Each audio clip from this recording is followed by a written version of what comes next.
Hi hello నమస్తే welcome to cube TV నేను మీ anchor. So గత 2 రోజుల క్రితం చూసుకుంటే రేవ్ పార్టీకి సంబంధించి కూడా నటి హేమ నేను హైదరాబాద్లో ఉన్నాను, నేను ఎక్కడికి వెళ్ళాలో ఎలాంటి రేవ్ పార్టీలకు నాకు సంబంధం లేదని చెప్పి కూడా హేమ చెప్పడం జరిగింది. దాని తర్వాత కూడా అక్కడ పార్టీలో పాల్గొన్న వాళ్ళందరికీ కూడా పోలీసులు వాళ్ళని టెస్ట్ చేస్తే కూడా హేమ గారికి పాజిటివ్ రావడం జరిగింది. దీనికి సంబంధించి మనతో మాట్లాడడానికి తమన్నా సింహాద్రి గారు ఉన్నారు. వారు మాటలు అడిగి తెలుసుకుందాం. మేడం నమస్తే. మేడం ఫస్ట్ ఏదో వీడియో చూసాను, మీద ఏదో పాటతో స్టార్ట్ చేసినారు, ఏంటది? సాంప్రదాయని శుద్ధ పూసిని అని ట్రెండింగ్ నడుస్తుంది కదా. ఇలాంటి సాంప్రదాయ ఇత్తు మాటలు చెప్పేవాళ్ళు దొరికిపోయారు. సో ఒకప్పుడు మేము కాస్టింగ్ కౌచ్ అనే ఉద్యమం చేసినప్పుడు తెలుగు అమ్మాయిలతో ఇలా జరుగుతున్నప్పుడు వీళ్ళు ఇత్తు కబుర్లు చెప్పారు, బయటకు వచ్చి ఎవరికి సపోర్ట్ చేయలేదు. సో ఈ రోజునే వీళ్ళేంటనేది జనాలకి ఇండస్ట్రీకి తెలిసే రోజులు వచ్చినాయి. దేవుడు అనేవాడు ఉన్నాడు. సో మేము ఫస్ట్ నుంచి మన తెలుగు వాళ్ళకి ఆఫర్స్ రావట్లేదు, తెలుగు అమ్మాయిలకి ఆఫర్స్ ఇవ్వట్లేదని మేము ఫస్ట్ నుంచి ఫైట్ చేస్తూ వస్తున్నాము, వాయిస్ ఇస్తూనే ఉన్నాం. కానీ ఇలాంటి వాళ్ళు వచ్చిన వాళ్ళని, అవకాశాల కోసం వచ్చిన వాళ్ళని, ఇంట్రెస్ట్ ఉన్న వాళ్ళని వీళ్ళు ఇలా దుర్వినియోగం చేస్తూ పబ్ కల్చర్లు, రేర్ పార్టీ, లగ్జరీలు చూపించి వీళ్ళు వాళ్ళ జీవితాలు నాశనం చేస్తున్నారు. సో ఇవన్నీ ఖండిస్తూ ఇలాంటి వాళ్ళని ఇక్కడితో అణిచివేయాలని చెప్పి వీళ్ళు ముందు నుంచి చేసుకుంటూ వస్తున్న వాటిని అన్నిటిని బయట తీయాలని, వీటి మీద ఫైట్ చేయాలని చెప్పి కోరుకుంటాను. సో మేడం చూడొచ్చు, నటి హేమ ఒక యాక్టర్ కాబట్టి తను ఒక వీడియో రిలీజ్ చేసింది. స్టార్టింగ్ నేను అక్కడ లేను, నేను హైదరాబాద్ ఫామ్ హౌస్లో ఉన్నా అని చెప్పి ఒక వీడియో విడుదల చేయడం చూస్తున్నాం. దాని తర్వాత కూడా నెక్స్ట్ డే పోలీసులు విడుదల చేసిన ఫోటోలో కూడా సేమ్ ఫోటో ఉంది.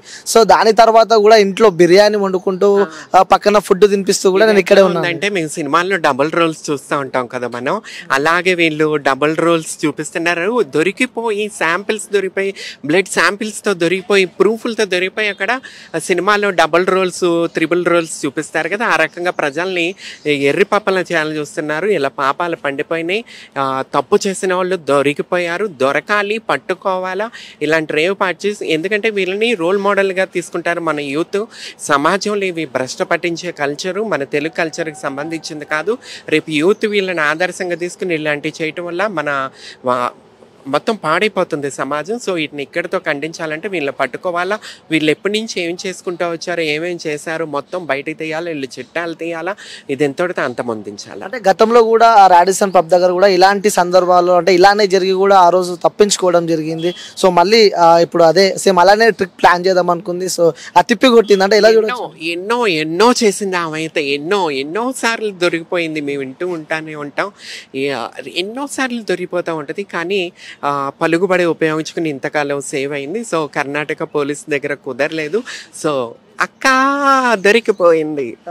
అంటే ఇలాంటి రేవ్ పార్టీలకు సంబంధించి కూడా అంటే వచ్చిన కాంగ్రెస్ పార్టీలో కూడా ఫ్రీ డ్రగ్స్ అంటూ ఎలాంటి డ్రగ్స్ ఇక్కడ ఉపయోగించొద్దని చెప్పి కూడా మా అసోసియేషన్ తరపు నుంచి కూడా అక్కడికి రాష్ట్ర ముఖ్యమంత్రి దగ్గరికి వెళ్ళి కూడా ఎలాంటి డ్రగ్స్ మేము కూడా సపోర్ట్ చేస్తున్నాం అని చెప్పి కూడా వాళ్ళు చెప్పడం చూస్తున్నాం. సో చెప్పిన మా అసోసియేషన్ మెంబర్గా ఉన్న హేమ నటి ఇలా వెంటనే చెప్పిన ఒక 3 months గడవకన్నా ముందు ఎలా చూసుకోవచ్చు అంటారు?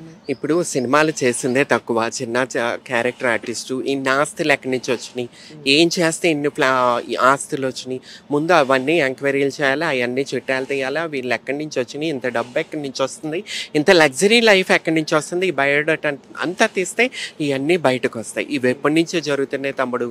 ఎంతోమంది ఆడపిల్లలకి ఆశలు చూపించి, లగ్జరీ లైఫ్లు చూపించి వీళ్ళు జీవితాలను నాశనం చేస్తున్నారు.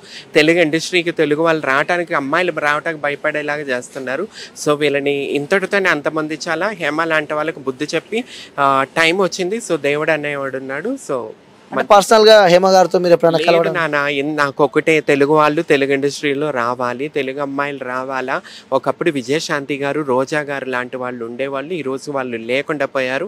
ఎక్కడి నుంచో ముంబై నుంచి, కేరళ నుంచో తెచ్చుకుంటున్నారు. తెలుగు అమ్మాయిలు టాలెంట్ ఉండి కూడా బయటకు రాలేకపోతున్నారు. ఇలాంటి వాళ్ళు రానియకుండా స్టార్టింగ్లోనే వీళ్ళు వాళ్ళని క్యాష్ చేసుకుంటున్నారు. సో వీళ్ళని ఎప్పుడైతే అంతమొందిస్తే మన ఇండస్ట్రీలో తెలుగు అమ్మాయిలు మళ్ళీ సూపర్ స్టార్లు, మరో విజయశాంతి, మరో రోజాని చూస్తాం చేద్దామని చెప్పి ఆశిస్తున్నాను. సో అంటే మనం చివరిగా సో ఈ ఎపిసోడ్ మొత్తం చూస్తూ ఉంటే యాజ్ యాక్టర్గా సో మీకు ఎలా అనిపిస్తుంది, అంటే ఏం మేము గుర్తుకొస్తుంది, ఏమనిపిస్తుంది అసలు? చాలా ఇవి ఎప్పటి నుంచో జరుగుతున్నాయి. సో వీళ్ళకంటూ ఒక రోజు వస్తుందని ఎదురు చూశాను, ఆ రోజు వచ్చేసింది.